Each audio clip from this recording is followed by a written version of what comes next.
Hello guys, welcome to the Football Arena Show, a show that comes to you every Wednesday hapa hivi Lolwe Tv saa 5. Hii show tunaongelea story ya ball na this week vitu mingi sana zimehappen. Kuna makocha wengi wamefukuzwa. Tumecheki Tottenham alifukuza kocha wao, Norwich City pia alifukuza kocha wao, as well to Aston Villa na pia Newcastle alifukuza kocha wao. Tunataka kuona hizi changes zao wanajaribu kumake kwa coaching. Ita improve maybe game yao, level ya game yao, na maybe tunaweza shtuka pia Newcastle wanaweza leta coach mwingine mwenye atawasaidia maybe wa win league. Kuongeleleza vitu zote pia tuongelele games za weekendi, na siko peke yangu, niko na wawili kwa set, mavijana wenye wanajua ball, ni maguru kwa hii football arena. Nataka introduce hao wenyewe, wana support team gani locally na pia majua na support team gani. So guys, I hope you'll enjoy the show. Tutumie comments zako kwa numbers hapo hivi chini. Tuambie wewe pia maoni yako, unaona kufukuza hao coaches itasaidia ama itasaidia. So nitaanza on my right side. Tuambie jina yako ni nani, una support team gani hapa locally na pia majua na support team gani. My name is Karim Gamasei. Mimi ni msee wa Gor. Tukienda juu Chelsea. Hi guys, mimi naitwa Zefani Wawero wa Roy. Locally napenda Kariobangi Sharks, home to my favorite number 9, my favorite Masai Eric Kapaito. Internationally I just love Manchester United. Wow, so guys, mmesikia hapa vitu kuna mabao wawili wanoma sana. Tuko na Karim hapa mwenye hapa hivi Kenya ametuambia na support Gor na pia majuu yeye ni msee wa Chelsea the Blues. Leo amevaa jezi ya Juve lakini bado kikosi ni Chelsea. Pia hii side mmesikia tuko na kijana Zef, kijana barobaro amevaa jezi ya Man U. So sijui una support Man U ndio? So Red Devils hapa hivi Kenya ametuambia na support Kariobangi Sharks sababu ya Eric Kapaito ambaye pia ni Masai kama wewe. Sasa. So guys, tunataka tuanze before to discuss hii mambo ya coaches, nataka tuanze na Premier League weekend fixtures zimehappen weekend. The most shocking ilikuwa ile ya Liverpool, but before tuongelele hiyo acha niwape scores. On Saturday the first game tulikuwa na Manchester City versus Manchester United, Manchester derby. Yeah. Enye as usual I think kuna mtu alikuwa shocked na hizo results. Man City walishinda 2-0. And then tulikuwa na Brentford versus Norwich. Norwich ilishinda 2-1. Enye ilikuwa the first win of the season. Tulikuwa na Crystal Palace versus Wolverhampton. Crystal Palace walishinda 2-0. Hiyo ndio ilikuwa the most shocking kwangu. And then tulikuwa na Chelsea versus Burnley enye ilitoka 1-1. Enye watu wengi wakawa wana expect. Alafu tulikuwa na Brighton wakacheza na Newcastle ilitoka 1-1. Leeds na Leicester City ilitoka 1-1.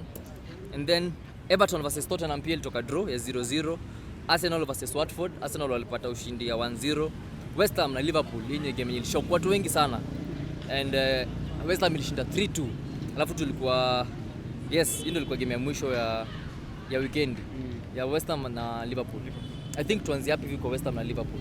Maybe Karimu, wewe according to you, hii game ulikuwa expect West Ham watashinda sababu ya form yao ama ilikuwaje kivyako? Yeah, according to me, as in results haikuwa shocking kwangu. Kwa sababu ukijaribu kuangalia West Ham wamekuwa in a good condition. Yani as in wamekuwa in good condition as per some form poa sana. Ukijaribu kuangalia Carabao Cup walitoa Manchester City. Sasa form yao imekuwa tu nzuri, so hiyo results haikuwa as in shocking kwangu. Nilikuwa na support hata West Ham. Nilikuwa tunataka washinde Liverpool. So as in walikuwa tu fit. Ilikuwa shocking. So I don't know, maybe but ukisema hivyo pia maybe Zef nikikuja kwako. Wewe kivyako hii game ya Liverpool ilikushtua nye Liverpool walishindwa ama ulikuwa expect kwenye game ilikuwa? Si kushtuka because ukiangalia form ya West Ham the previous week before kupiga Manchester City Carabao Cup walilaza Aston Villa 4-1. And the manager David Moyes, there is a teenager ako 19 years old, his name is Ben Johnson. Alisema hakuna kitu dangerous kama starlet mdogo anataka kujiprove. So akasema this time I'll change something for Liverpool. Sitawaikia the right back mwenye wamekuwa kizoea.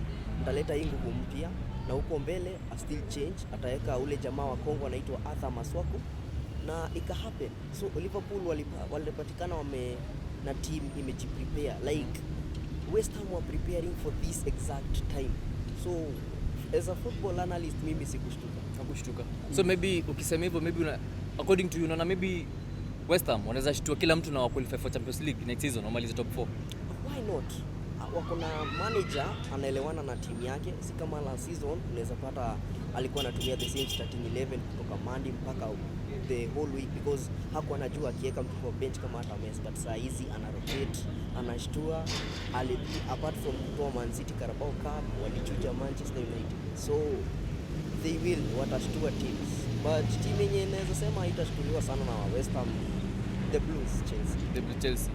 Nadhani Chelsea wako poa yenye form ya West Ham hizi watingisha. Chelsea in fact the team that huwezi hata predict starting 11 is dangerous because hujui nani ataleta. So Chelsea, I'm a Manchester United fan but I recognize power when I see Chelsea. So guys, hapo home wa Chelsea mmesikia, mmesifiwa sana. Wamesema hii timu yenyewe ishtuliwi na form ama na anything. So guys, uko hapo nyumbani, wewe game ya Liverpool ilikuwaje according to you? Hii game ilikushtua, Liverpool walishindwa, yenye ilikuwa the first loss of the season. Ama unadhani maybe West Ham walideserve kushinda hiyo game? And maybe before tutoke hapa hivi kwa Liverpool na West Ham, sababu ilikuwa game kubwa sana. Bibi Karim, kivyako unaona maybe West Ham ni nini their major advantage? Ni wako na coach mpoa ama ni quality ya players ndio iko poa, ama ni venye the quality na pia manager tactics zao zimeingiana, so sasa wana flourish? Yes, as per now Tottenham, as in West Ham, coaches David Moyes experience, akona experience ya kutosha. Alafu kando na hiyo wachezaji pia, ukijaribu kuangalia hapo kuna wachezaji wenye at least wameanza kupata experience, though hata kama ni wadogo kina Declan hapo Rice, lakini wako na at least ni wako na they have some wako na experience kiasi, lakini pia kwa timu kuna kina, unaona signing ya Zuma anawasaidia hapo nyuma, kina Masua kwa hapo, wako na experience players wenye. Alafu ukijaribu kuangalia last season kuna huyu kijana anaitwa Lingard alienda akawapa motisha kuwaonyesha kwamba they can make it. I think as in timu nzima ikaadhere kwa nini the environment, wakaona they can make it. Last season pia hawakuwa pabaya vile, walikuwa fiti to some point, lakini though kuna pali walienda mess kidogo, lakini for me they can make it. Kwenda Champions League hautashtuka kuona West Ham wakienda. David Moyes anaweza. Okay, so thanks. Umesikia kila mtu amependa opinion yake hapa hivi. So hapo nyumbani vile tumesema, wewe unaonaje hii game? Because I think this was one of the highlights of the weekend. Yenye watu wengi sana walishtuka pia.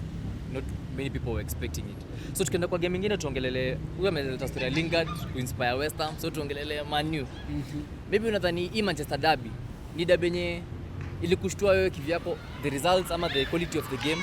Kwa sababu nadhani for once Man U hii season in one of the games yenye mimi nasema ilikuwa standing out kwangu, sababu at least hata kama walishindwa walikuwa wanacheza na formation, at least kuna there's some formation walikuwa wanacheza nayo, even though Eric Bailly alijifunga own goal, but at least walikuwa wanasimama, wana move na formation, wana retain the positions. Unadhani maybe wewe kafa na Man U kwanza, hii game kivyako ulionaje? Ukiangalia record ya Manchester United na Manchester City, even hata season ikiwa mbaya aje, Man U itapiga tu City last season, the previous season. But this time ukiangalia hata the past games we expected a loss. Hata 2-0 ilikuwa like tulishtuka because tulidhani itakuwa more. Because wakianza game formation ilikuwa 3-4-1-2, but venye waliona hiyo tactic haiwork, walichange kivyao wakaeka 4-3-2-1. The manager even waliachana na tactics zake after kufungwa hizo bao mbili, wakatumia tu zao because the manager he's not working. The players are too good and the manager is just an average manager. Kidogo maybe nikupole, maybe kidogo nikukatize.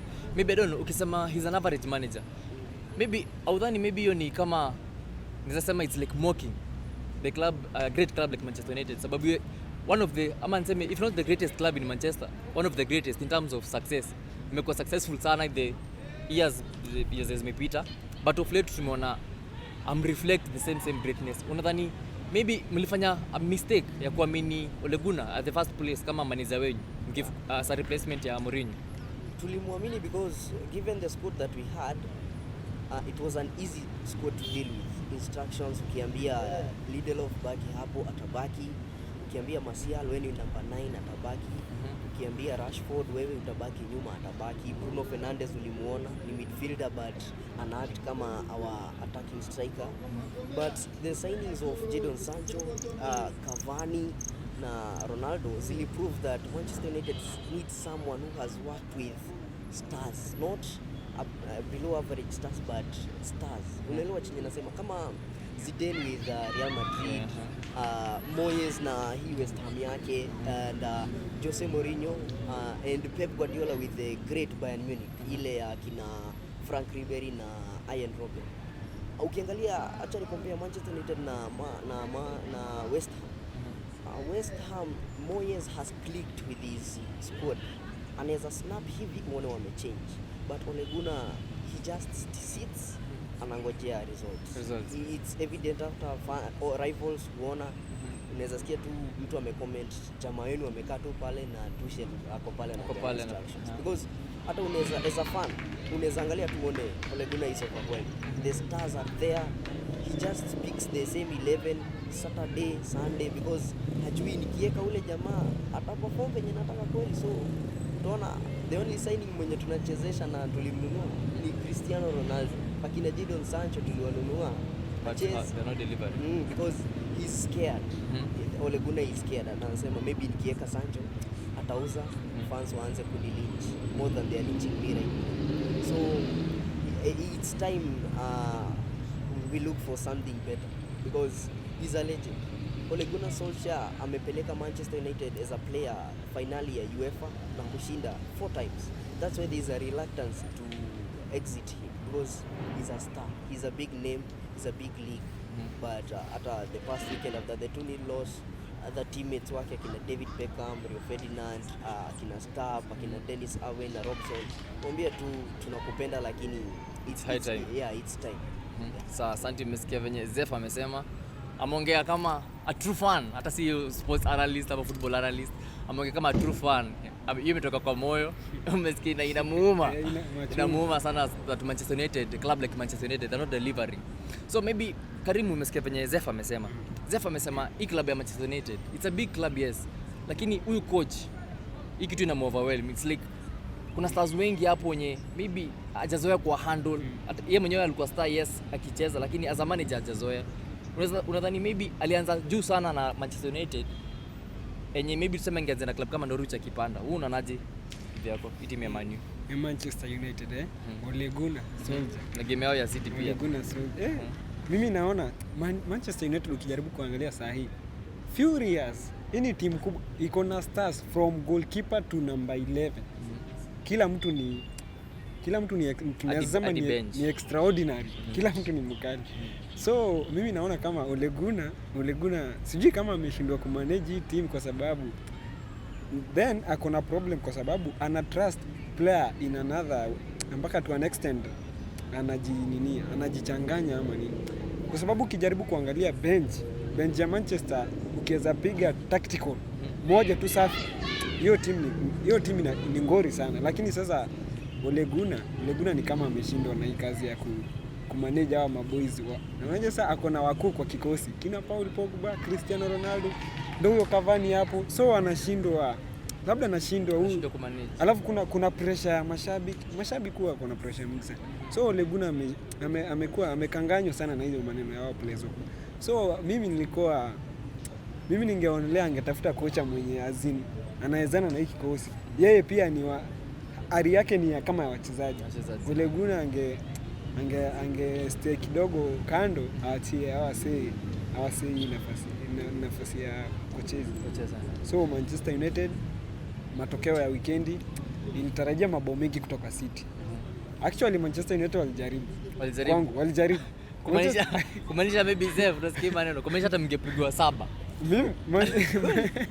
So waliponea. Waliponea kichapo. So I don't know maybe wapo boss wa so Man U. Unasikia mambo mliponea sana.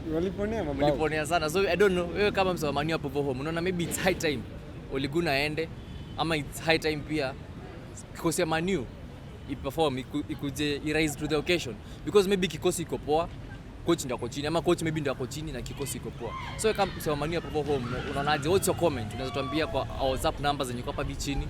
Tumia comment yako utuambie wewe kama msema Man U una what's best for your team. Maybe mchange the whole squad ama mchange tu kuchare. So next nataka tuongelele game ya Chelsea ya mwisho and then tuongelele coaches wenyewe walifutwa hizo changes. Chelsea wanatoka 1-1 na Burnley. Kitu yenye sio watu wengi sana walikuwa na expect. Watu walikuwa na expect Chelsea watashinda ili waendelee kukipio gap iko kubwa sana hapo number 1. Unadhani maybe wewe Zef kivyako Chelsea walikushtua na hii result? kama umekuwa ukifuatilia games za Burnley, kutoka bodi ya Burnley ilikaa chini ikauliza the manager, alimuuliza unataka nani hii season mpya au unataka nani, uko na allowance ya mtu mmoja. Akasema twendeni Afrika tuchukue jamaa wa Lyon anaitwa Maxwell Cornet, Ivory Coast to be specific. Wakamwendea huyu jamaa, nataka msikie talent. This guy is a left back, but after he's a club record signing, Burnley inunua mtu wa 60 million. So walimnunua, akakalishwa, akaulizwa wewe ni Mwafrika, uko na nguvu, uko na stamina, wewe ni left back lakini tunataka ucheze number 9. Akasema ni sawa. The last 6 games Cornet amefunga bao. Left back anacheza number 9 anafunga bao. Na apart from that, Burnley they have a formation 4-4-2. Chelsea wako na formation 3-4-2-1. The only formation yenye inaweza block a counter attacking formation is a counter attacking formation. So okay, I expected Burnley to lose, but ile ku lose like a Warriors loss. Kitu kama 2-1 ama 3-1. Hii draw ilinishtua. Yeah. Because ukiangalia pia watu wengi walikuwa na compare. Actually, msemo kweli, ukiangalia mimi nasema Burnley Kenya leo saidia ni wanajituma. Unajua hawachezi na hiyo like kama penye for example acha nitumie Manchester United. Manchester United players wanaendanga wakiface club wana expect club washaogopa ati sisi ni Manchester. Unaona? So Burnley I think wakikuja kwa game walikuwa wanajua tunakuja kudeliver.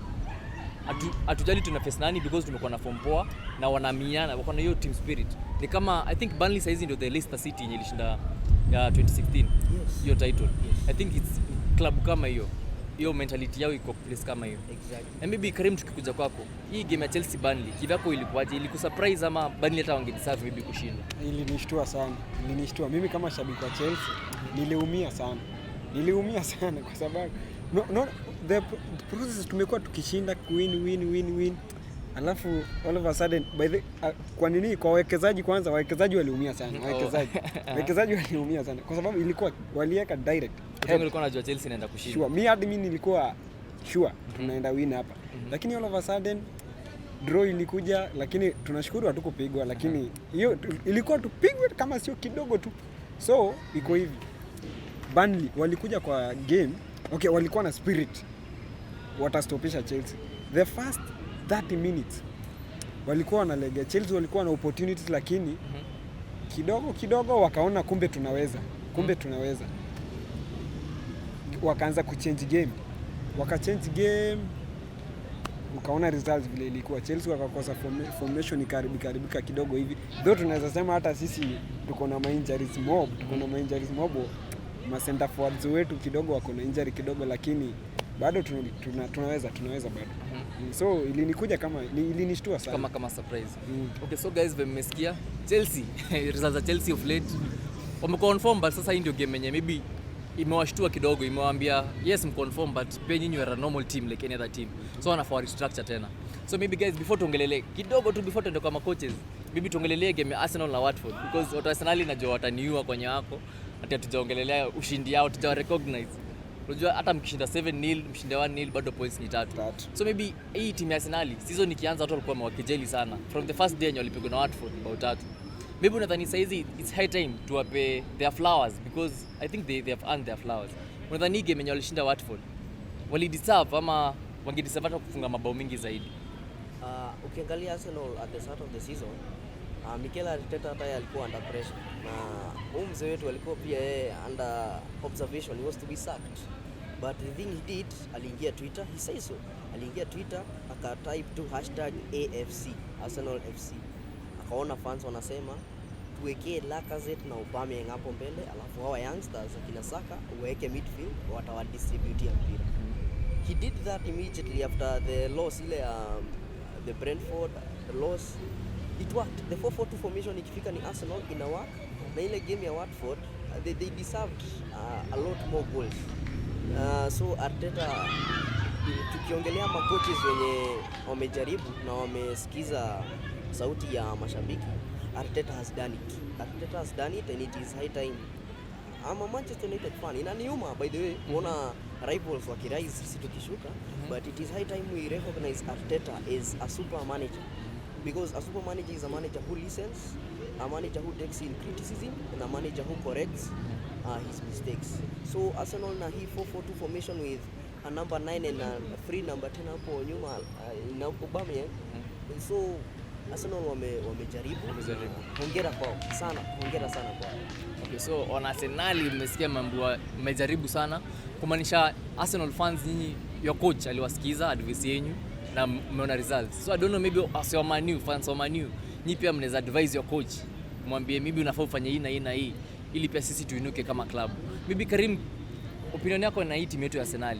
Sababu Arsenal unajua ni timu ya kila mtu, sababu siku hizi nikawa wana mafans. So sisi wote ni mafans wa Arsenal. Tunajaribu ku motivate. So maybe unaona hii timu ya Arsenal iko aje na hiyo game ya Watford? Wange deserve kushinda ama? Arsenal wali deserve kushinda actually, kwa sababu ukijaribu kuangalia Mikel Arteta ameijenga hii team for the past 5 matches wamekuwa unbeaten, I think so. So like ukiona vijana kama akina Saka hapo na Emile Smith Rowe of late ameitwa kwa kikosi ya England ya international, which I deserve, I think. Yes, for me he deserve. Yeah. So Arsenal wamekuwa on form, and kijaribu kuangalia Manchester United walikuwa 9 points ahead of Arsenal at the start of the league, but now ukijaribu kuangalia Arsenal wako top 5, kumaanisha Arteta kuna place anapeleka Arsenal will deserve. Maybe kidogo tu, maybe unadhani maybe ndio ile season Arsenal walikuwa sema next season wanaweza chukua kikombe, ama maybe wangoje next season bado? Sahi hatuwezi sema hivyo, lakini watakuwa top 4. Watakuwa top 4. To stick na top 4. Wanaweza jaribu top 4. Watajaribu top 4 kabisa. Okay. So guys, mmesikia wa Arsenal, ilikuwa turuke game yenu, but kama timu yetu pendwa, unajua siku hizi nimesema kila mtu tunapenda Arsenal, you are our team. So mnaweza maliza top 4 if you keep your form back, na pia coach endelee kutrust your kikosi. So guys, finally tuongelele history ya coaches. Maybe unadhania of late hii wiki imepita kumekuwa kama imekuwa ni ugonjwa. Tumekuwa na a massive transfer ya wachezaji ya coaches. Tumeona Nuno Espirito amefukuzwa Tottenham. Tumeona pia Dean Smith yeye pia alifukuzwa Aston Villa. Tumeona Fake pia alifukuzwa Norwich. Unadhani maybe ni kitu trend yenye imeanza kuhappen, kila team iko na pia si to change haraka before season ijaenda mbali sana, ama unadhani maybe were they necessary changes for all the teams, ama unadhani the specific teams zenye ilifaa walete changes, coaches wampya? Vyako unaonaje? Nitaanza na Aston Villa. Acha nianze na Aston Villa because Aston Villa walifanya signings very beautiful signings. This is a Jamaican design anaitwa Bailey, alikuwa Leverkusen. Jamaa behind Messi and Jadon Sancho, they are among the right wing forwards who had the highest number of assists from their respective clubs. So alafu ndio unapata kuna Bertrand Traore, kuna jamaa anaitwa Stati Buendia Emiliano amekuja bado huko Aston Villa, na Ashley Young, na there is a new center back on loan from Manchester United anaitwa Axel Tuanzebe. So Dean Smith pia ni kama tu Ole Gunnar, squad ni kali kumliko, akakuwa overwhelmed. Board ili agree it's high time tutafute a manager, if not too experienced, but a manager on the same level or just a bit higher than our players. Mtu mwenye Rio Ferdinand alisema, mtu mwenye atashtua hii team, aishtue aambie these are my tactics, you follow them, we win, we celebrate, we move to the next one. That is Aston Villa. The team was greater than the manager, so they needed a change. Norwich, the manager kwa career yake yote kutoka asainiwe, he has just won 48 Premier League matches. Just 48. Kutoka asainiwe, na alisainiwa 2014. So I think hata Norwich walisema hii trend ya Wolves na Leeds, teams zilitoka relegation zika establish their dominance, zikasema sisi wa relegation, hata sisi ni wa Premier League, we deserve. So hata Norwich wakasema hata kama chances zetu hii season kubaki ni slim, acha tuanze kujipanga mapema. So hiyo Fake akaitwa akafutwa, na sasa wakatafuta, they are looking for serious managers. They have even approached Roberto Martinez, the Belgium head coach, and he has said he loves the ideas and he'll think about it. Twende Tottenham, Nuno Espirito Santo. This guy was unfairly treated by Tottenham ni players. The players, they are sluggish. Watapata timu dogo wakasirike, waifunike. Wapate kama West Ham waanze ku change formation. Our guy Nuno Espirito Santo, he uses a 3-4-3 ama 4-3-3. but juu ya uoga ukiangalia game ya Tottenham na team kama hata Manchester United waliogopa. Ilikuwa 4-3-3 na walikuwa wametuweza first half by the way. But then after ile bao ya Cristiano uoga wakarudi ile yao nyuma kuacha Harry Kane huko mbele. Wanasema Harry Kane kaa mbele tutakupea ufunge. Ikafeli. So as usual England fans hawaangalii players, wakaangalia coach wakamfuta. Mourinho also commented last week, alisema my brother Nuno Espirito Santo is a Portuguese a goalkeeper kwa ile squad ya legends ya Portugal, lakini Mourinho as a coach, Nuno Espirito Santo was one of the best goalkeepers, so he felt for him. He said that his heart yake ili bleed for Nuno juu huyu mzee month yake ya kwanza ya Tottenham before Harry Kane arudi. Harry Kane ujue alikuwa amekataa kuchezea Tottenham. Yes, amekwenda kwenda Man City. Alikuwa nje. Huyu mzee Tottenham, in fact hata tulikuwa nasema hii season ni ya Chelsea, Tote na Manchester United. So Man U ikajitoa because of the mistakes. Tote ikajitoa because of the mistakes. And now as usual fans wakasema tu sasa juu hatuwezi ingilia players juu ni wengi, ingilia huyu jamaa mmoja atolewe. Unaona venye walimtoa wakapewa Conte. Conte ni manager mkali, but hakuna kitu. A good manager and a weak team is like a toothless dog. So nadhani Conte aende kuleta change. This proof. Tuangalie the UEFA Conference League. Walishindwa walifunga mabao matatu first half against Vitesse, team ya Netherlands. Ilisha 3-2 hii mechi. Bao zote 5 za each team zilifungwa first half. Hii team ya Netherlands, imagine ilikuwa na 2 red cards, but Tottenham walishindwa. They knocked walishindwa. Tukuje Everton hawana forward, wako na forward mmoja Richarlison, na huyu jamaa alitoka injury last week, ameharakishwa kurudi. So hata watu wa waekeleaji waliumizwa sana. Walijua Tote inasafisha kama mimi.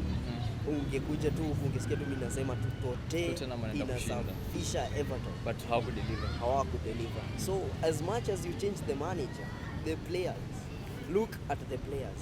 So yeah, it's simple as that. The only club that unaweza sema ina deserve to kufuta manager it's Manchester United. But Tottenham wangeretain tu Nuno. Harry Kane akae kwa sideline. Sasa tukatai ni mkali, but there is a sort of indiscipline. Yani anameza other players pembe. Juu kutoka ukiangalia match ya Tottenham, there is a match immediately Harry Kane alirudi. There is a right back anaitwa Javed Tanganga. Juu ile hadi tumepata ya kiongozi wetu alienda akapiganisha player akapata red card. Sasa kutoka hapo ndio Tottenham ikaanza kushuka. So unasema ni kama ile situation ya Ozil. Yeah. Ni mkubwa sana, he's a big team player, so akiwa vibaya so the whole team inakuwa affected. Yes, exactly. So ukiangalia the humblest person in Tottenham, kila mtu anamjua, Son Heung-min. When he was leading the line hapo mbele, Tottenham were good. Mnakumbuka tukianza season ukiuliza unasema Tote, Chelsea, Man U, hata Man City ionekani hapo because Tote ilikuwa inashtua, but immediately Harry Kane alidanganyilia board akasema sawa, nimeitikia karudi. He did not score until last week but and zile tu bao za bahati. Yeah. It's easy as that. You might change the manager, but at the same time take a key look at the players. Okay, so guys, mmesikia venye Zef amesema. I think elaborate vizuri sana. That's according to him. Hiyo ni opinion yake. Wewe unadhani maybe hizi changes zimekuwa made au coaches wenye wamefutwa na wenye wanataka kuingia? Unadhani maybe did they deserve, ni coaches wote wali deserve kufutwa ama kuna wenye walifutwa unfairly kama venye Zef amesema? Maybe tukikuja kwako Karim, unadhani according to you venye Zef yeye amesema, huko coach wa Tottenham alifukuzwa unfairly na ni players na walifanya afukuzwe, and pia ukiangalia pia Newcastle na pia Norwich, kivyako unaonaje hizo changes zimekuwa made? Ukijaribu kuangalia EPL at the moment, ni kama kuna trend for some teams, lakini kuna zingine yenye sisi tunatarajia kama leo kunaweza kuwa hivi na timu fulani, lakini kiamka asubuhi unapata ni opposite na vile matarajio yetu. Kwangu mimi Nuno alifanywa unfair kwa sababu kwanza mwanzo alikuwa amepewa coach of the month kwa August.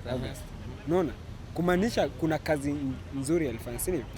So ukijaribu kuangalia players sometimes wanafanya coaches afukuzwe for nothing. Lakini ukijaribu kuangalia coaches ni mzuri sana.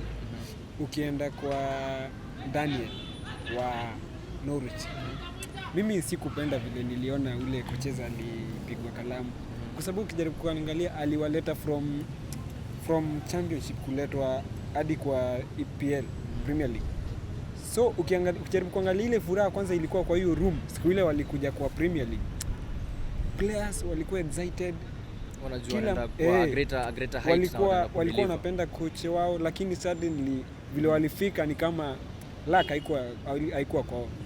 So hadi nilikuwa naona kama kuna mchezaji wa Norwich anaitwa Cantwell, ni kama huu kijana uko mzuri sana hapo katikati kama team, so hakuwa, so team ikalack tu form hadi akapigwa kalamu hivyo. Dean Smith mimi kuondoka kwa Grealish imeaffect kila kitu. Utenda kazi wa coaches yote ikaenda chini. Sasa ni kama Dean Smith alikuwa anategemeanga huyu Grealish. So kivyako unaona zote zimekuwa points kwa hiyo Nuno Espirito Santo. Yote wamefanywa unfair wote coaches wale. So kama tunataka Manchester United ndio tulikuwa tunataka. So unadhani the deserved unadhani kwako, lakini sasa unaona iko against na sisi. Yeah, that is okay. So umesikia Karim amesema the only just firing yenye fanywa ni hii ya Manchester United ya Ole Gunnar Solskjaer. So guys, I don't know, watu wa Man U mmesikia nyinyi ndio mmengilio sana hii wiki. So I don't know what's your opinion on hii team yenu. So guys, I think ikifika hapo tunamaliza show yetu. Imekuwa show fiti sana. Tumekuwa na Karim, msee wa Chelsea, na tumekuwa na msee wa Man U hapa PZF. Na I think next week pia tutakuwa hapa hivi. Tutaongelea vitu that happened during the international break, but bado tutakuwa hapa. So guys, keep it locked. Football Arena. I've been your host, Austin Ochino. Till next time, keep it locked.